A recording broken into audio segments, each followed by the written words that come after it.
Mga kaparokya, sa tinagal-tagal na nga po natin nag-a-update sa inyo about sa TV ratings ng dalawang noontime programs sa bansa, ang It's Showtime at ang Eat Bulaga, ay ngayon lamang po natin masasaksihan or ngayon lamang po ito nangyari sa pananghaliang programa ng iconic trio na Eat Bulaga. At sino itong TV host ang lilipat daw di umano sa ibang TV stations?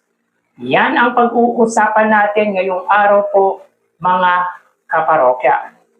Pero bago natin talakayin yan, magpapakilala po muna ako sa inyo. Ako nga po pala si Mervin, ang tao sa likod ng YouTube channel na Kaparokya TV. Kamusta kayo mga kaparokya? Naway nasa mabuting kalagayan po kayo habang pinapanood niyo po ang video ko na ito.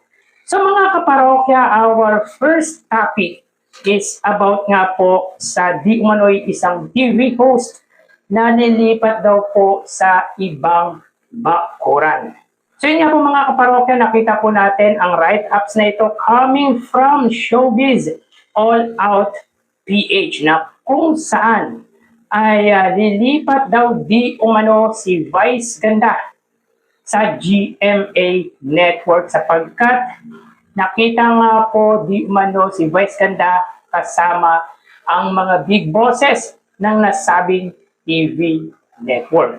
So mga kaparokya, when we say lilipat, as in lilipat mga kaparokya, ay exclusive contract nga po ang po pwedeng pirmahan, if ever natututo mga kaparokya, ni Vice Ganda sa GMA Network. Kapag exclusive contract nga po ang isang artista sa isang TV network, ay hindi na po pwedeng lumabas outside GMA Network ang sino mang pong artista na nakapirma nga po ng kontrata sa kanilang TV stations. Kaya I don't think mga kaparokya na lilipat nga po si Vice Ganda sa GMA Network dahil knowing naman na loyal nga po ito sa ABS-CBN.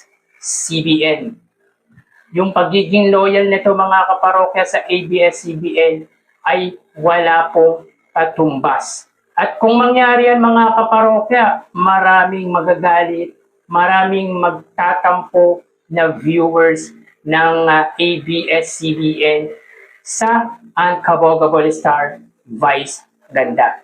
Pero ang pagkikitang ito mga kaparokya ay posible naman pong mangyari since meron naman pong collaboration ang ABS-CBN at ang GMA Network, ay posible po talagang mangyari ang pagkikitang ito. Malay natin, may bubuuing programa or show si Vice Ganda sa GMA Network.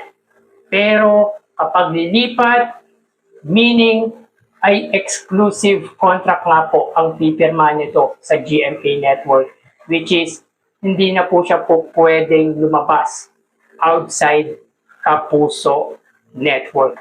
Kaya I don't think mga kaparokya na lilipat permanently si Vice Ganda sa GMA Network. Kahit may financial crisis ang ABS-CBN, nun ka nalilipat si Vice Ganda sa ibang TV stations. Pwedeng mangyari yan mga kaparokya kung may basbas po ng ABS-CBN. Pero again mga kaparokya, kahit may basbas po yan, hindi po lilipat si Vice Ganda sa ibang TV network kasi napaka-loyal po niyan sa ABS-CBN. Without ABS-CBN, hindi nga po makikilala at hindi po sisikat ang unkabogable star Vice Ganda. Assuming mga kaparokya, kung lilipat po talaga si Vice Ganda sa GMA Network, more likely ay siya nga po ang magiging noontime program or siya ang magiging muka ng noontime program ng GMA Network. Posible naman din talaga mga kaparokya na lumipat si Vice Ganda sa GMA Network sapagkat business is business. Kung may magandang oportunidad at magandang offer ay hindi po talaga imposible na lumipat si Vice Ganda sa nasabing TV stations. But again, I don't think nalilipat nga po si Vice Ganda sa GMA Network dahil nga po sa loyalty na meron nga po ito sa ABS-CBN. Samantala mga kaparokya, sa tagal na nga po nating nag-a-update ng TV ratings ng dalawang noontime program, ay ngayon lamang po ito nangyari sa pananghaliang programa ng Iconic Trio. So yun nga po sa nilabas na TV ratings ng Nutam Nielsen Philippines courtesy of Telepinoy ay nakaabot lamang po ng 2.5% ang Bulaga, samantalang ang katapat na noontime program ay 5.9%. So ang 2.5% na to mga kaparokya, ay ito na po ang pinakamababang ratings ng Eat Bulaga under TV5. At ito na po ang pinakamababang ratings ng TV5 under Eat Bulaga. Well mga kaparokya, hindi po natin po pwedeng hindi fair ang Nutam Nielsen Philippines. Sapagkat nung nagdaang mga buwan, remember na nag-update po tayo na tinatalo nga po ng TV5 ang GMA Network when it comes sa single channel. At doon po ay umaabot lamang po ng 2% ang ratings ng GMA Network. Ngayon naman po mga kaparokya, ang TV5 naman po ang nakakaranas ng hindi pagtaas or wala nga pong movement ang TV stations na pagmamayari nga po ni Manny V. Pangilinan. Kumbaga talagang wala pong movement ang ratings ng Eat Bulaga, yung up and down naman po ang GMA or ang It's Showtime. So minsan po talaga ay may pagbabago sa ratings.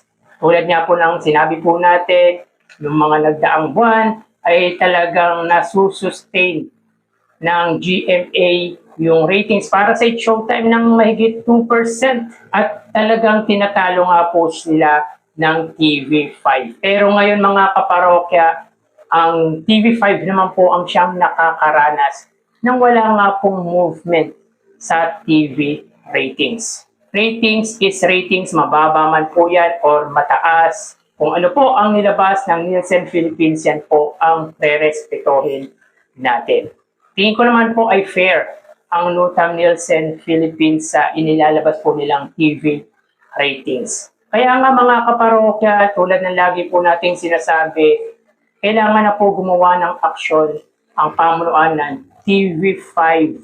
Palawakin ang kanilang TV stations, palakihin at palakasin ang kanilang signal dahil yan po talaga ang bentahe na meron ang GMA sa TV5. At once na mapaayos at mapaganda ng may-ari nga po ng TV5 ang kanilang TV stations, malamang sa malamang ay kayang-kaya na po nitong may pagsabayan sa katapat na TV network na GMA Network. Yan lamang po talaga ang issue ng TV5.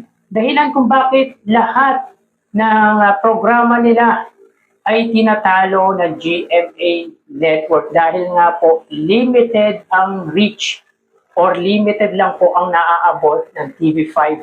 At ang isa pang masaklap dyan ay mahina pa nga po ang signal nito. Marami na nga pong magagandang programa ang TV5. Nga lang, pagdating sa coverage, ay tinatalo po talaga sila ng GMA Network.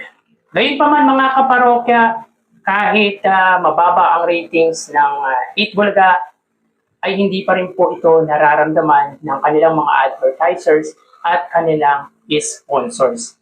Last week nga po mga kaparokya, sunod-sunod ang mga big-time sponsors na sumuporta at handang tumulong sa noontime program ng Iconic Trio.